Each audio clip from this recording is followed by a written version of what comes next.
Pain versus pleasure. You clicked on this video because I said I was going to change your life. If you listen to me for the next 5 minutes and actually implement, I promise you it will change your life. Pain versus pleasure. Pain is something you run away from. You're scared of something, you fear of something. This is gonna hurt, so I'm gonna pull my hand away. Pleasure is something, let's go enjoy a nice McDonald's. Let's go enjoy a nice 10-piece wings from Buffalo Wild Wings. That is pleasure.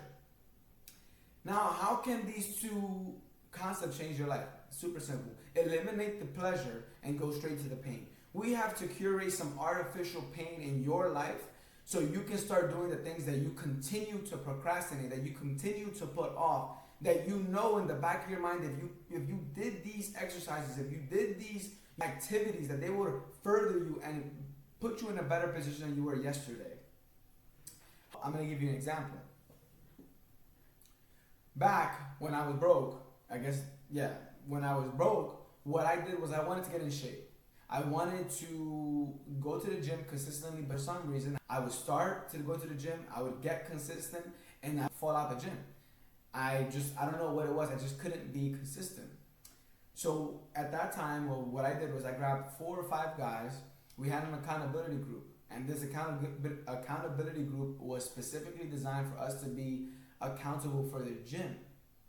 Okay, that's super easy, right? Yeah, everybody does that. Okay, but this time, it was a pay-to-play accountability group. And I'm going to tell you what that means, so stick with me here.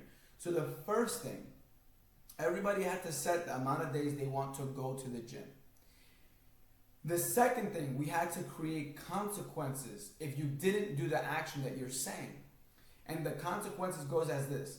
Number 1, you had to pay up $300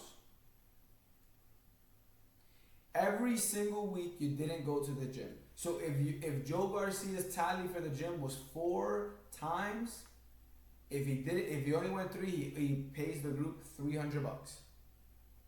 The second consequence of this accountability group was, if you didn't perform on the amount of times you went to the gym, you know what we were gonna do? What the person that was gonna do that they failed to do their objective. They were going to type on Facebook in front of all their friends and family, post on Instagram, hey guys, I'm sorry, but I just want to let you know I'm a bitch. I did not go to the gym like I said I was. I am not a man of my word. I failed, and I have to pay this accountability group with tag of all the usernames that are in this group, and they would post it for all of their friends and family to see, Instagram and Facebook. That's the second consequence. So what does this story tell you? What am I trying to accomplish here? What I'm trying to get you to understand is all you need to do is figure out something that's gonna, spark your behind and make sure you actually get to work. So when we're talking about pain versus pleasure, I said in the beginning we gotta throw out pleasure. Why? Because the easiest example in the book is, if I decided to give you $1 million and I tell you, hey, can you go do me a favor? You'll be very, very, wait, what's the favor? What's going on here? I don't know. You'll be confused as to take the money, and that's pleasure. $1 million would change a lot of people's lives, right? But let's say if the roles were reversed. Let's say you were in let's say a heist. Right? You were one of the hostages, and one of the members of the crew of the bank of the heist crew, they tell you, hey, listen, you're gonna do this or you're going to go 6 feet deep. What are you gonna do? You're gonna do it. That's it. You have no option. You have no choice. Why? Because death is the greatest motivator. Death can make you do anything. Pain can make you do anything. So all you have to do is figure out a way to curate a pain in your life. Does that mean come up with some financial punishment? Yes, maybe. Does that mean come up with some, a declaration of some sort and put it online for people to see, or tell your spouse, or tell your best friend, or tell your mother, or tell your brother, hey, this is what I'm going to do. If I don't come back in 30 days and show you process, I want you to call me out. This is what I do all the time. I use a declaration for pain. So I tell people all the time, hey, this is what I'm going to do. So that the next time I see them, if they do ask me, I cannot say, oh, I didn't do it. Because to me, that is the biggest pain for me. The pain of not living up to my word. And I figured that out, and that's what I do. I tell people, this is what I'm going to do. I'm going to work on Labor Day. This is September 1st.